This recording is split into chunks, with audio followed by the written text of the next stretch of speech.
Good morning students, कैसे हैं आप सब। आज हम कक्षा 7वीं की हिंदी व्याकरण में बच्चों पाठ पहला भाषा, लिपि और व्याकरण, इस पाठ की बच्चों हम दोहराई करेंगे। ये पाठ बच्चों हम पहले कर चुके हैं, तो आज हम इस पाठ की सिर्फ दोहराई ही करेंगे। पहला है भाषा। भाषा बच्चों भावों और विचारों के आदान प्रदान का साधन है। इसमें बच्चों जैसे दो व्यक्ति हैं, जिसमें पहला व्यक्ति दूसरे व्यक्ति से अपने मन के भाव और विचारों का आदान प्रदान कर रहा है, दूसरा व्यक्ति उसकी बातों को अच्छे से सुन रहा है, समझ रहा है, उसको हम क्या कहेंगे, भाषा कहते हैं। विश्व में अनेक भाषाएं बोली व समझी जाती हैं, जैसे हिंदी, अंग्रेजी, रोमन, फ्रेंच, जर्मन, संस्कृत आदि। ऐसी बच्चों भारत में भी अनेक भाषाएं प्रचलित हैं। ये बच्चों विश्व में सारी भाषाएं प्रचलित हैं और ये भारत में भाषाएं प्रचलित हैं, जो कि हैं हिंदी, उर्दू, पंजाबी, मराठी, गुजराती, तमिल, बंगला आदि।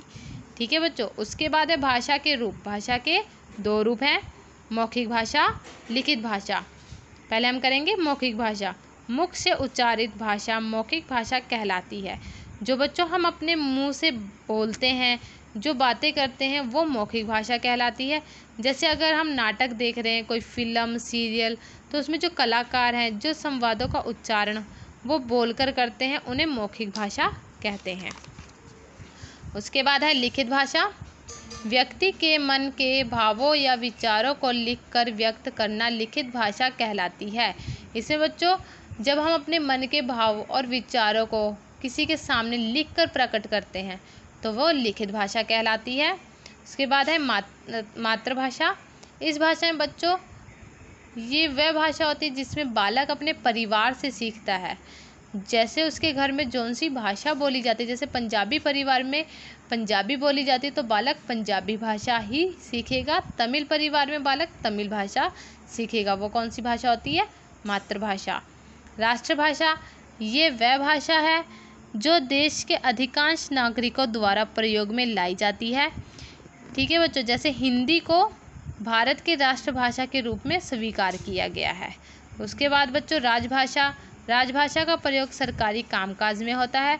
भारत के संविधान में हिंदी को राजभाषा के रूप में 14 सितंबर 1949 को मान्यता दी गई। ठीक है बच्चों। परंतु अंग्रेजी को भी सह राजभाषा के रूप में जारी रखा गया। उसके बाद बच्चों भारतीय भाषा और हिंदी। भारत के संविधान में बच्चों 22 भाषाओं को मान्यता दी गई है, जैसे असमिया, गुजराती, बंगला, संस्कृत। ये सारी बच्चों क्या है, आपकी भाषाएं हैं। 22 भाषाएं जिनको मान्यता दी गई है। उसके बाद है भाषा और बोली।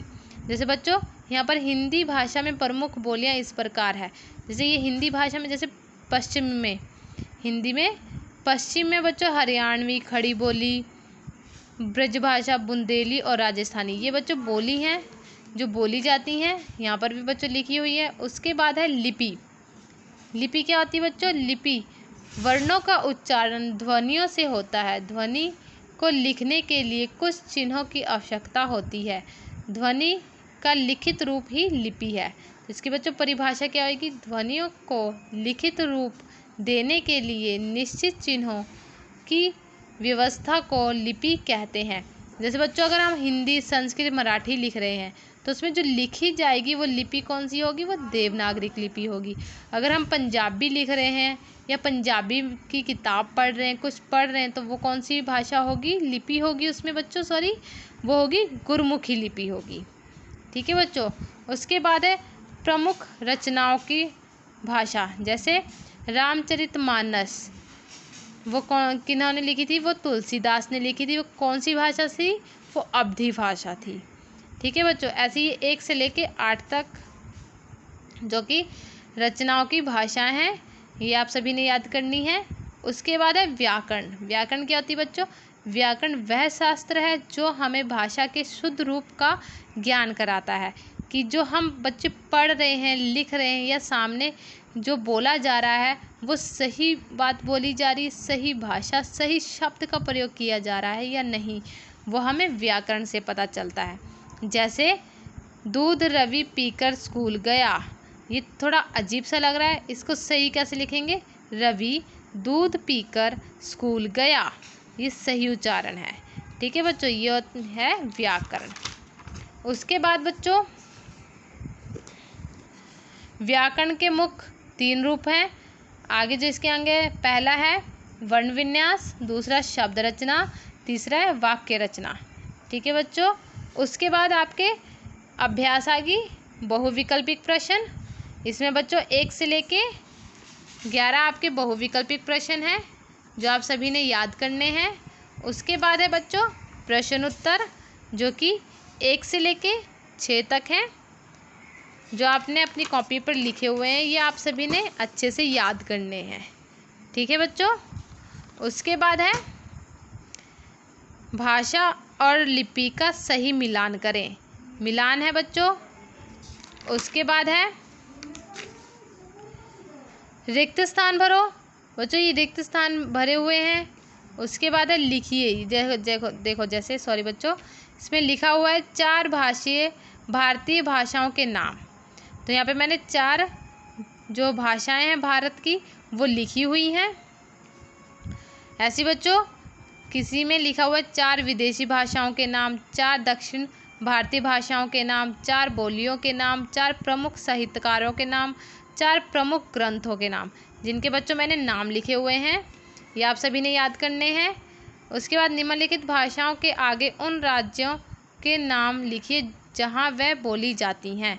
जैसे डोगरी में बच्चों जम्मू और कश्मीर। ठीक है, ये आप सभी के लिखे हुए हैं 1 से लेकर 6 तक। उसके बाद बच्चों सही गलत हैं जो 1 से 6 तक दिए गए हैं। उसके बाद है निम्नलिखित स्थितियों में भाषा के कौन से रूप का प्रयोग किया जा रहा है। जैसे 1 से लेकर 8 है। पहला है टेलीविज़न पर समाचार वाचन। टेलीविज़न पर जो समाचार वाचन हो रहा है वो कौन सा हो रहा है, मौखिक हो रहा है। ये आपके 1 से लेकर 6 तक है। उसके बाद बच्चों पहेली है, जो यहाँ पर मैंने भाषाओं के नाम ढूंढकर लिखे हुए हैं, जो आप सभी ने अच्छे से याद करने हैं। उसके बाद बच्चों जो हमने पिछला पाठ किया था,